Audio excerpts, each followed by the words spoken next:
বউয়ের নামে কিস্তি তুলে ৭০,০০০ টাকা কিস্তি তুলেছে। বউয়ের নামে কিস্তি তুলে আর্জেন্টিনার সেই পতাকা ভ্যান গাড়ি চালায়া খায়। আরেক বদমাইশ ২৬% জমিন বিক্রি করে জার্মানির নামে ৭.৫ কিলোমিটার পতাকা বানিয়েছে। অথচ কত শিশু, কত গরিব, অসহায়, অনাথ, মিসকিন না খেয়ে মরছে। ফুটবল খেলার সাথে নর্তকীকে ৩ দেশে শত শত উলঙ্গ নারীকে নাচিয়ে খেলাকে উদ্বোধন করছে। হে যুবক, একটা বার নিজেকে একটু দেমাকে লাগাও, যে খেলাকে কেন্দ্র করে নর্তকী নাচিয়ে উদ্বোধন করছে। আচ্ছা বলো তো, খেলা হচ্ছে ফুটবল, তার সাথে নর্তকীর কি সম্পর্ক? নর্তকীর নাচের কি সম্পর্ক? একটাবার নিজেকে হিসাব করে দেখো, নিজেকে একটু পরিবর্তন করার চেষ্টা করো, একটু খেয়াল করো যে নর্তকী নেচে খেলার উদ্বোধন করছে। শুধু কি এটাই? এই খেলার সাথে খেলোয়াড়ের সাথে বাজি লাগবে, জুয়ার বাজি লাগবে, গোল কে দিবে তা নিয়ে বাজি হবে, যেগুলো ইসলামে সম্পূর্ণ হারাম। আজকে পরিতাপের বিষয়, আশ্চর্যের বিষয়, আর্জেন্টিনা নামে একটি দেশ রয়েছে, যেই দেশের ভিতরে ফ্রি সেক্স তারা করছে। যদিও তোমার কাছে এই কথাটি খারাপ লাগবে, তুমি যার সাপোর্ট করছো, যেই মেসির সাপোর্ট করছো, ৩ সন্তানের বাবা হওয়ার পরে নিজের বিবাহ করবে এটা পৃথিবীতে ফ্ল্যাশ করছে, তুমি তাকে আইডল বানাচ্ছ, তুমি তাকে নিজের গর্বিত একজন ব্যক্তি ফ্রেন্ড দাবি করছো। চিন্তা করে দেখো নাই, যেই মেসির গায়ে টেটো আঁকা, এই রোনালদোর গায়ে টেটো আঁকা, তুমি যদি একটু চিন্তা করতা, যে জার্সি এখন বের করেছে এই ব্রাজিলের জার্সি চেঞ্জ করে যে নতুন জার্সি বের করেছে, এই নতুন জার্সির ভিতরে দাজ্জালের ছবি ভিতরে দেওয়া আছে জল ছাবাকারে। কোন মুসলিম, কোন ইমানদার, কোন যুবক, কোন বৃদ্ধ, কোন জ্ঞানওয়ালা, মস্তিষ্কওয়ালা ব্যক্তি এই ইহুদিদের কালচার তার গায়ে, তার অঙ্গ পতঙ্গে লাগাইতে পারে না। খ্রিস্ট কালচার তো তারা ব্যবহার করবে, পশ্চিমা সভ্যতা তারা ব্যবহার করবে, গ্রহণ করবে। যারা মুসলিম তারা কোনোদিন এই সমস্ত আর্জেন্টিনা, ব্রাজিল, এই মেক্সিকো আর ফেক্সিকো, এই সমস্ত ইহুদি রাষ্ট্রের সাথে তাদের কোনো সম্পর্ক থাকতে পারে না। কথা বলেন ঠিক না? ভাইরা আমার, বাংলাদেশের কিছু অপদার্থ রয়েছে, গদ্ধপ রয়েছে, নির্ভূত রয়েছে। এক বেয়াকুব বউয়ের নামে কিস্তি তুলে ৭০,০০০ টাকা কিস্তি তুলেছে। বউয়ের নামে কিস্তি তুলে আর্জেন্টিনার সেই পতাকা ভ্যান গাড়ি চালায়া খায়। তুই ভিক্ষা করে খাস, খা। বউ পত্রিকা সংবাদে দেখলাম, তার স্ত্রী এসে কান্নাকাটি করছে, কিস্তি কিভাবে চালাবে। আজীব, যেই দেশের ভিতরে আর্জেন্টিনা, ব্রাজিলে, তুমি কি জানো ওই দেশের ভিতরে আল্লাহ তাআলার যে সর্বশ্রেষ্ঠ ধ্বনি আজান, প্রকাশ্যে আজান দেওয়া নিষেধ রয়েছে। প্রকাশ্যে আজান হচ্ছে না, প্রকাশ্যে আজান দিতে দিচ্ছে না। আজকে মুসলিমের ঘরে জন্ম নিয়ে মুসলমানের ঘরে ওই সমস্ত ইহুদি খ্রিস্টানের দেশের পতাকা মুসলিমের ঘরে উত্তোলন হতে পারে না, পারে না, পারে না। ভাইরা আমার, যদিও কথাগুলো তিতা লাগবে, আল হক মুররুন, হক কথা তিতা লাগতেই পারে, একটু মনোযোগ দিয়ে শোনেন। আরেক বদমাইশ ২৬% জমিন বিক্রি করে সে মেক্সিকোর নামে, জার্মানির নামে ৭.৫ কিলোমিটার পতাকা বানিয়েছে। অথচ কত শিশু, কত গরিব, অসহায়, অনাথ, মিসকিন না খেয়ে মরছে। ১ শতক জমিনের টাকা তুমি একটি হাসপাতালের এক দরিদ্র মুমূর্ষ রোগীর খাদে লাগাও, বারাকা আসবে। আমি সেই বাবাজিকে বলবো, আল্লাহ তাকে হেদায়েত দান করেন। জমি যে তুমি বিক্রি করেছো ২৬%, এই জমি কি তোমার আব্বার টাকার জমি? এই জমি তো দিয়েছেন কে? ইন্নাল্লাযীনা ক্বালু রাব্বুনাল্লাহ, জমি দিয়েছেন আল্লাহ তাআলা, বসবাস করে থাকো। তুমি সে জমি বিক্রি করে আজকে ওই জার্মানির নামে পতাকা বানিয়ে নিজেকে ফ্লাশিং করার জন্য, নিজেকে ভাইরাল করার ধান্দায় পড়েছ। রাসূল বলেছেন, যার সাথে যার মোহাব্বত তার সাথে তার কিয়ামত। তোমার মোহাব্বত যদি ওই আর্জেন্টিনার সাথে হয়, জার্মানির সাথে হয়, ব্রাজিলের সাথে হয়, তোমার কিয়ামতও তাদের সাথেই হবে। তুমি জানো না তুমি কাকে ভালোবাসছো। তোমার তো আইডল বানার দরকার ছিল মুহাম্মদ সাল্লাল্লাহু আলাইহি সাল্লামের সাথে, যে নবী সরকারে দো আলমের গায়ে ইহুদির বাচ্চারা আঘাত করেছে, শরীর থেকে রক্ত ঝরিয়েছে। আপনারা জানেন, পত্রিকায় পিছনের দিকে তাকালে স্পষ্ট ভেসে আসে, তারা যে বছর কাতার বিশ্বকাপ ফুটবলের আয়োজন করেছিল কাতার, সে বছর কাতারের পার্লামেন্টে একটা আইন জারি হয়েছিল যে যারা খেলা দেখতে আসবে, গ্যালারিতে বসবে, প্রকাশ্যে এরা মদ খাইতে পারবে না। মদ খাওয়াটাকে এরা সর্বোচ্চ প্রাধান্য দিয়েছে। শুধু একথাটা বলেছে যে প্রকাশ্যে ওই গ্যালারিতে বসে মদ খাইতে পারবে না। এটার প্রতিবাদ করে যারা বিশ্বকাপ আয়োজন করেছে, যারা ছিল, এরা বলছে এটাও নাকি বাক স্বাধীনতা উড়ে যাচ্ছে। চিন্তা করেন, খেলাকে কেন্দ্র করে মদের বার বসানো হচ্ছে, খেলাকে কেন্দ্র করে যৌন কর্মীর চাহিদা বাড়ছে, হোটেলে ব্যবসা করছে।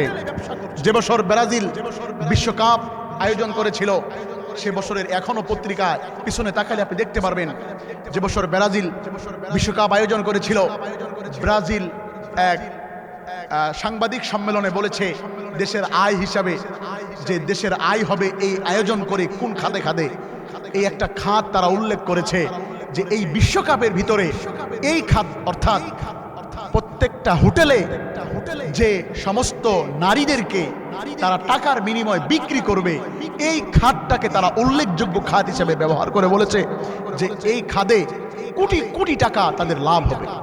আপনি চিন্তা করে দেখেন, আজকে তাজা খবর যে বিশ্বকাপ আয়োজন করেছে, এরা বলছে যে $10,000 মাধ্যমেও নাকি যৌন কর্মী তারা খুঁজে পাচ্ছে না। চিন্তা করেন মস্তিষ্ক কোথায় পড়েছে। যেই দেশের ভিতরে ইসলামকে ধূলিসাৎ করছে ছোট ছোট শিশুরা, সেই আজকে ইরাকের দিকে তাকায় দেখেন, ইরানের দিকে তাকিয়ে দেখেন, ছোট ছোট বাচ্চারা প্রতিবাদ করছে। আজকে ইসলামকে ধূলিসাৎ করার জন্য এই পায়তারা চলছে। গতকালকের সংবাদ দেখলাম বাংলাদেশের ভিতরে বিটিভি যেই সংবাদ প্রকাশ করেছে যে তারা নাকি বাইস্কোপ আকারে খেলা দেখাবে, সেখানে 64 কোটি টাকা খরচ হচ্ছে। এই 64 কোটি টাকা যদি কোনো বৃদ্ধাশ্রমে, কোনো অসহায় অনাথ আশ্রমে, কোনো মুমূর্ষ ব্যক্তির পিছনে খরচ করা হতো, বাংলাদেশের কিছু না কিছু উপকার হতো। আমি আপনাদের কাছে উদারতা আহ্বান করব, ভাই, ব্রাজিল তোমার কেউ নয়, আর্জেন্টিনা তোমার কেউ নয়, মেক্সিকো তোমার কেউ নয়, জার্মানি তোমার কেউ নয়। তোমার আপন তো হলো আমার আল্লাহ, তোমার আপন তো হচ্ছে আমার নবী সরকারে দো আলম মুহাম্মদ সাল্লাল্লাহু আলাইহি ওয়াসাল্লাম। তুমি মুসলিম যদি হয়ে থাকো আজকে থেকে বাদ দাও সব। মুসলিম যদি হয়ে থাকো আজকে থেকে ফিরে আসো কোরআনের ছায়া তলে। মুসলিম যদি হয়ে থাকো আজকে থেকে ইহুদিদের কালচার তোমার দেহ থেকে আলাদা করো। তোমার বুকের ভিতরে, তোমার বুকের ভিতরে তোমার আব্বা মুসলমান, তোমার মা মুসলমান, তুমি নিজেও মুসলমান। মুসলমানের ঘরে ইহুদি খ্রিস্টানের দেশের পতাকা উঠতে পারে না। মুসলমানের সন্তানের গায়ে ইহুদি খ্রিস্টানের দেশের জার্সি পড়তে পারে না। যদি সম্পর্ক লাগাইতে চাও উলামায়ে কেরামের সাথে সম্পর্ক লাগাও। আল্লাহ তাআলা বলেছেন যে তোমরা আলেমের সাথে সম্পর্ক লাগাও, আলেমকে ভালোবাসো। ফাত্তাবিউনি ইউহিব্বুকুমুল্লাহ, নবী সাল্লাল্লাহু আলাইহি ওয়াসাল্লামের সাথে সম্পর্ক লাগাও। আমাকে যদি পেতে চাও রাসূলকে ভালোবাসো, রাসূলকে যদি পেতে চাও উলামায়ে কেরামকে ভালোবাসো, উলামায়ে কেরামের গায়ের জামা তোমার গায়ে লাগাও। কোনোদিন তো তুমি এই ফিকির করো না যে আমাকে আল্লাহ তাআলা ডাকছে, এক আলেমের সুরত আমার গায়ে লাগাই। মুখের ভিতরে দাড়ি নাই, নামাজ নাই, রোজা নাই, ইসলামের কোনো কানুন মানি না। আজকে নিজেকে বড় ভক্ত, মিছিল রেলি বের করছে, মিছিল দিচ্ছে। কই কোনোদিন তো ওই যুবকরে মসজিদে আগে পাইলাম না। কোনোদিন তো এসে মসজিদে বলল না হুজুর আজকে আপনি পিছনের কাতারে যান, আমি আজকে নামাজের ইমামতি করব। এই কথা তো তার কাছ থেকে পাইলাম না। সে আজকে কোন দেশে খেলা হচ্ছে, কত হাজার হাজার কিলোমিটার মাইল দূরে, মনে হচ্ছে যে বাংলাদেশের ভিতরে, মনে হয় যে তার আপন বড় ভাইয়ের বিয়া হচ্ছে। এই সমস্ত ফিতনা, এই সমস্ত পাগলামি ছেড়ে দাও। রমজানুল মুবারক আসে, রমজানুল মুবারককে স্বাগতম জানিয়ে তুমি র্যালি করো, তা নয় আজকে জার্সির জন্য নিজের ছেলে বাবাকে হত্যা করছে। পতাকা টানাইতে গিয়ে নিজের সন্তান, ছোট বাচ্চা, কুড়িগ্রামে এক ছেলে পতাকা টানাইতে গিয়ে সেই বাস থেকে পড়ে তার জীবন চলে গিয়েছে। তোমরা দেখেছ যে কিছু লোক পতাকা টানাইতে গিয়ে পা হারিয়েছে, হাত হারিয়েছে। কারণ কি? হারামে আরাম নাই, হারামে কোনোদিন আরাম নাই, হারামে কোনোদিন আরাম নাই। আমি আমার যুবক ভাইদেরকে বলবো, ভাই আমার কথায় হয়তো বা তোমার মন খারাপ হবে, একটু ফিরে আসো কোরআনের দিকে, কোরআনকে ভালোবাসো, কোরআনের রঙে রঙিন হও, ওই পশ্চিমা কালচার ছেড়ে দাও, ইসলামের রঙে রঙিন হও, ইসলামকে ভালোবাসো, ওদেরকে প্রমোট করো, ইসলামকে সাপোর্ট করো। আল্লাহ তাআলা তোমার জীবন গোল্ডেন করে দিবে, আল্লাহ তাআলা তোমার কামিয়াবির মাকসাদ দান করবে। আজকে সমাজটা ধুকে ধুকে ইসলাম থেকে ডিলেট হয়ে যাচ্ছে। ইসলাম মদিনার দিকে রওনা দিয়েছে। আল্লাহ তাআলা না জানি কখন গজব নাজিল করে। গত 2-3 দিন আগে আপনারা দেখেছেন বাংলাদেশে বিশাল এক ভূমিকম্প হয়েছে। এটা আল্লাহ তাআলা নাড়া দিয়ে দেখায়। টর্নেডো, কখনো সাইক্লোন, কখনো ঘূর্ণিঝড়, কখনো হেরিকেন, কখনো তুফান, কখনো বড় বড় আযাব দিয়ে দেখায়, এ বান্দা আমি আল্লাহ আছি, আমি আল্লাহ আছি, আমি আল্লাহকে স্মরণ করো। আমি আল্লাহ তো তোমার জন্য মসজিদ বানিয়েছি, আমি আল্লাহ তো তোমার জন্য মসজিদে মুয়াজ্জিন রেখেছি, তোমারে তো আমি আল্লাহই ডাকছি। আমি আল্লাহকে ডাকো, আমি আল্লাহকে স্মরণ করো, তোমার জীবন পরিবর্তন হয়ে যাবে। খেয়াল করে দেখো, আজকে যারা এখানে এসেছো, নিজের মা বাবা, আত্মীয় স্বজন, পাড়া প্রতিবেশী, এমন কেউ এখানে বলতে পারবা না যে তোমার কেউ না কেউ মারা দুনিয়া থেকে চলে গেছে। তার জন্য অনুতপ্ত হও। তোমার সন্তানও তোমার জন্য দোয়া করবে। বাবার জন্য দোয়া করো, মায়ের জন্য দোয়া করো, রব্বির হামহুমা কামা রব্বায়ানি সগীরা। মুখের ভিতরে এই রং লাগাও। নবী সাল্লাল্লাহু আলাইহি সাল্লাম বলেছেন, জিবরাইল আলাইহিস সালাম এসে বলেছেন, পয়গম্বর, পৃথিবীর কোনো মানুষ, পৃথিবীর কোনো গোলাম আল্লাহর কাছে তার আমলে জান্নাত পাবে না, তার আমলে জান্নাতে যাইতে পারবে না। আল্লাহর কাছে যদি জান্নাত পাইতে হয় তাহলে ওসিলা লাগবে, তাহলে মাধ্যম লাগবে। কোনো না কোনো ওসিলা যদি থাকে আল্লাহ তাআলা তাকে মাফ করে দিবেন। সেই ওসিলা লাগাও। আল্লাহ তাআলা 4 ব্যক্তির প্রতি সন্তুষ্ট, সেই 4 ব্যক্তির সাথে সম্পর্ক লাগাও। আমাইতিল্লাহর রাসূলা, 1 নাম্বার হলো রাসূল, ফাউলাইকা মাআল্লাযিনা আনামাল্লাহু আলাইহিম মিনান নাবিয়্যিন, 1 নাম্বার নবী, 2 নাম্বার সিদ্দীকিন, 3 নাম্বার শুহাদা, 4 নাম্বার সালেহ বামানা উলামা। এই 4 শ্রেণীর ব্যক্তির প্রতি আল্লাহ তাআলা খুশি। আমি এই জন্য আয়াতে কারিমা তেলাওয়াত করেছিলাম।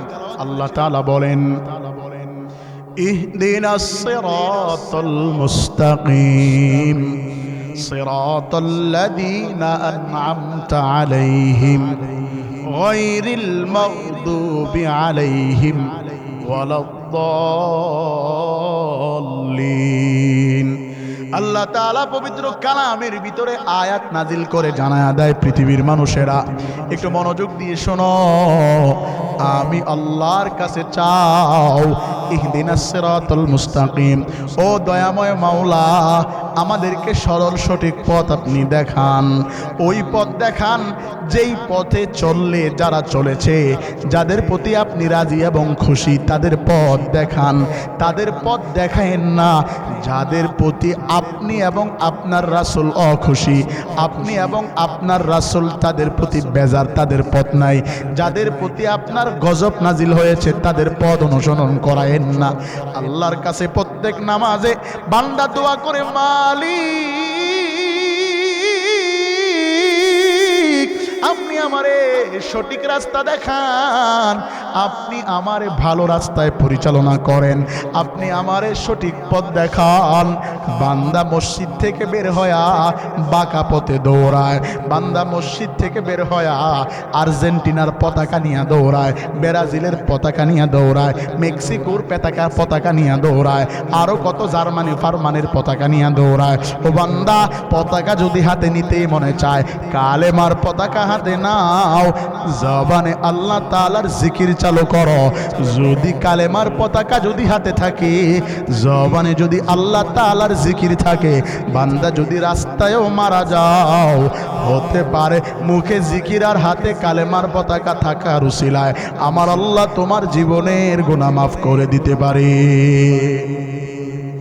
ভাইয়ারা আমার খুব মনোযোগ, এজন্য সরল সঠিক পথ হচ্ছে যেই পথে আল্লাহ তাআলা রাজি এবং খুশি। তারা কারা? তারা হচ্ছে সাহাবায়ে কেরাম। সাহাবায়ে কেরামের পথ অনুসরণ করো, সাহাবায়ে কেরামের পদঙ্ক অনুসরণ করো, সাহাবায়ে কেরামের পথে চলো। দুনিয়ার কোনো দিকে খেয়াল করবা না। আল্লাহর রাসূলের জলিল কদর একজন সাহাবী হযরতে সুহাইল বিন আমের। সুহাইল বিন আমের আরবে বসবাস করে, অনেক টাকাওয়ালা ধনী ব্যক্তি, টাকাওয়ালা ধনী একজন সাহাবী। আল্লাহর রাসূল সাল্লাল্লাহু আলাইহি ওয়াসাল্লামকে যখন মক্কা থেকে মদিনায় হিজরত করার জন্য এই ইহুদি খ্রিস্টানেরা বাধ্য করেছে, ইহুদির বাচ্চারা আল্লাহর রাসূলকে যখন বের করে দিচ্ছে, কাফেরের বাচ্চারা বিশ্বনবী সরকারে দো আলম মদিনার দিকে চায়, বারবার নিজের জন্মভূমির দিকে তাকায়, আর কি জানি অপলক নজরে বলতে চায়, মনের ভিতরে বড় কষ্ট, নিজের জন্মস্থান জায়গা ছেড়ে মদিনায় হিজরত করছে। সাহাবায়ে কেরামও চলে গেছে। হযরতে সুহাইল বিন আমের আল্লাহ রাসূলের বড় একজন জলিল কদর সাহাবী, সেও চিন্তা করলো আমিও রাসূলের হাতে দ্বীন ইসলাম গ্রহণ করেছি, আমিও আল্লাহর রাসূলের সাথে হিজরত করে মদিনায় চলে যাব। কিন্তু কাফেরের বাচ্চারা সুহাইলের বাসায় এসে ডাক দিয়া কয়, সুহাইল, যদি তুমি মক্কা থেকে মদিনায় ছেড়ে চলে যাইতে চাও, মক্কায় তুমি এসেছিলা খালি হাতে, এরপরে তোমার টাকা পয়সা ধন দৌলত হয়েছে, তুমি টাকাওয়ালা হয়েছ, এগুলো মক্কায় ছেড়ে যাইতে হবে, কোনো কিছু তোমার সাথে দিব না। বলে তাই নাকি? বলে হা। কয় আমার সাথে কি দিবা? তুমি যদি চলে যাইতে চাও, তোমার সাথে শুধুমাত্র দিন দেওয়া হবে। আওয়াজ দিয়া বলা যাবে কি মারহাবা?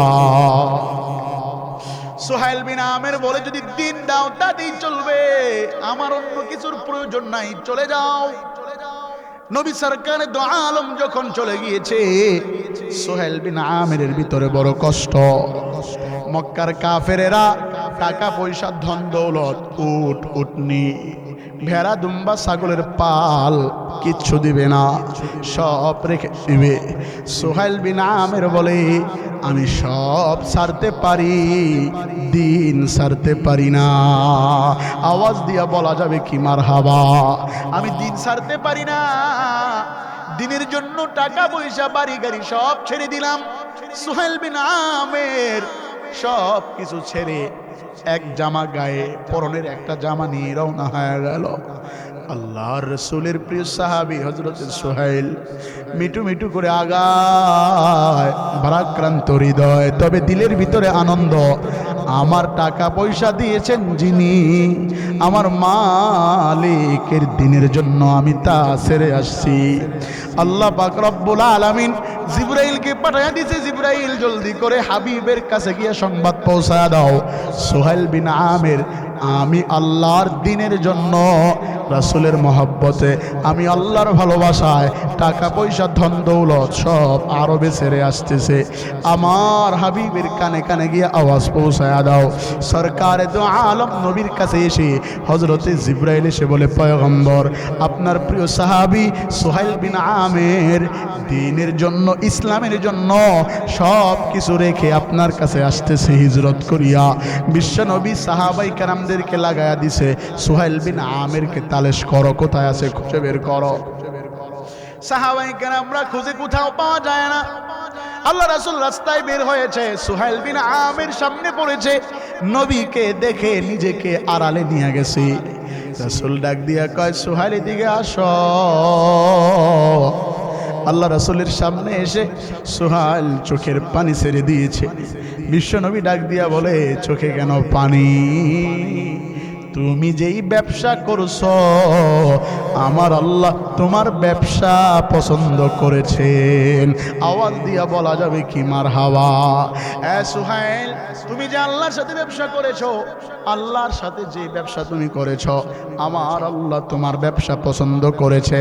তার মানে কি তুমি যে আল্লাহর দ্বীনের জন্য নিজের টাকা ধন দৌলত সয় সম্পদ সব তুমি রেখে এসেছো, এটা আমার আল্লাহ বড় পছন্দ করেছে। আল্লাহ তাআলা তোমার ব্যাপারে কোরআনে আয়াত নাজিল করেছে। সরকারে দো আলম নবী আমার ডাক দিয়ে বলে, ও পৃথিবীর মানুষ শোনো, যারা দ্বীন ও ইসলামের জন্য নিজের মাল জান ইসলামের জন্য কুরবান করবে, মেধা কুরবান করবে, আল্লাহ তাআলা বিনিময় তাদের জন্য জান্নাত দিয়া দিবে। এজন্য নিজেকে পরিবর্তন করো। টাকা থাকলেই যে হয়তো অন্য কাজে নষ্ট করবা না, আল্লাহর জন্য খরচ করো, মসজিদে খরচ করো। একটা জার্সির টাকা তুমি তোমার পাশে পাঞ্জেগানা মসজিদে দান করে দাও। একটা পতাকার টাকা তোমার পাশে একটা ফকির মিসকিনকে একটা আপেল কিনে দাও।